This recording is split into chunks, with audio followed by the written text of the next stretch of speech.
Hello and good morning out there. First and foremost, Happy New Year. Thanks for tuning in for the first episode of Hoops Talk of 2020. Today is January 1st, 2020. I'm your host, Mike DuPont.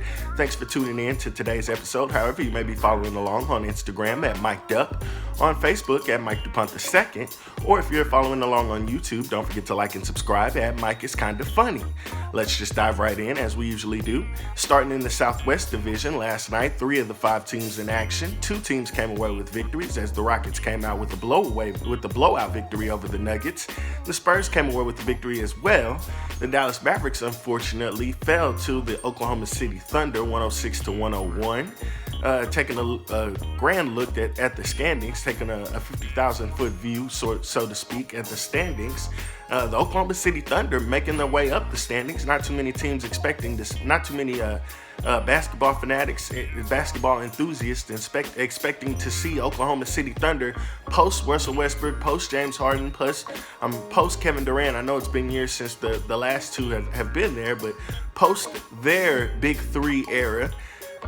Not too many expecting to see in their first year without Russell Westbrook to see the Oklahoma City Thunder in playoff contention. But sure enough, lo and behold, that's where they are. That's where Chris Paul has them with the young team with the guard heavy rotation. Oklahoma City Thunder seem to be playing their way into playoff contention.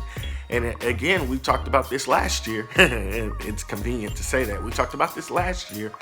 The Western Conference this year, the bottom of that West, seems to be a little leaky. This seems to be, if there were a year where the bottom, the 7 or the 8 seed could potentially sneak in, and even though they may or may not, up to your own opinion, have no business being there. This year, I can only give you the stats. The 8 seed does not have a record above 500. And the 7th seed is the Oklahoma City Thunder. So if you can sit here and tell me with a straight face when the season started, I'd love to hear from you in the comments. If you can sit here and tell me with a straight face in the comments that the Oklahoma City Thunder deserve consideration and respect as a top 7 team in the Western Conference, I'd love to hear from you. I'd love to hear your take. I'd love your thoughts. There have been plenty of people who have taken the time to share their consideration and their commentary throughout the inception of Hoops Talk. A few of our commenters out there, just to shout out a few of our favorites. Just Jordan out there, quick to comment. Shark Like HD, my guy Ike, another guy Phil, quick to comment. Demi Lee, one of our regular commenters over on Instagram. So any of you out there, if you have any take on the Oklahoma City Thunder, I'd love to hear back from you. Moving forward, looking at today's action, but not too many games around the NBA, only 4 games in action tonight. 1 game on NBA TV.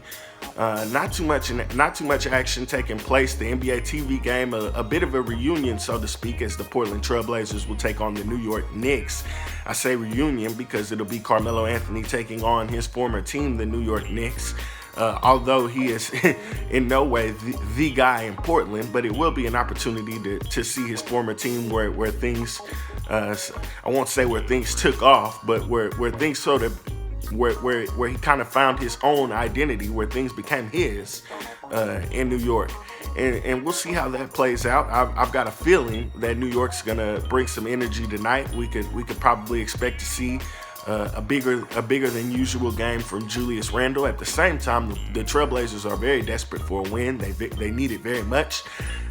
It would be very unfortunate for them to lose this game. This is you can't lose any. You don't want to lose any of the games on the schedule.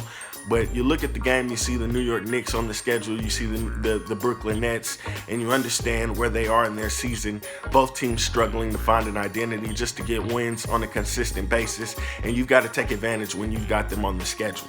So hopefully the Portland Trailblazers are able to do that tonight. The Los Angeles Lakers also in action, have a late game. I believe they take on the Phoenix Suns. That would be another opportunity for them to get a W. I don't believe DeAndre Ayton is expected to play tonight. One thought that I've been sharing in some of the Instagram commentary, and I'd love to hear from you as well, potential trade ideas for the Los Angeles Lakers.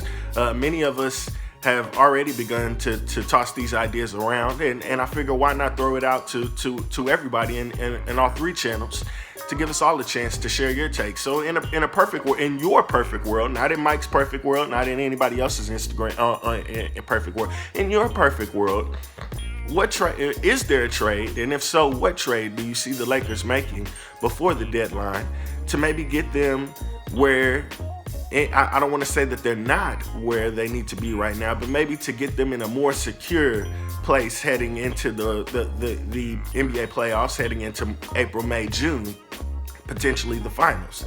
Is there a trade out there you could see them making? I'll go ahead and toss mine out. We were talking about the Oklahoma City Thunder. It's unfortunate now they're in playoff contention, but a trade idea that I had in mind potentially would see Steven Adams going to Los Angeles in exchange for Kyle Kuzma heads up, and that would allow Anthony Davis to commit to that power forward spot, which he's been so desperate to do, and it would really take the strain of him potentially having to rotate from power forward to center away, because he would be able to focus on that 4 spot. What are your thoughts on that trade first and foremost? And also, is there a trade out there that might be better? Is there might not be better, might be different?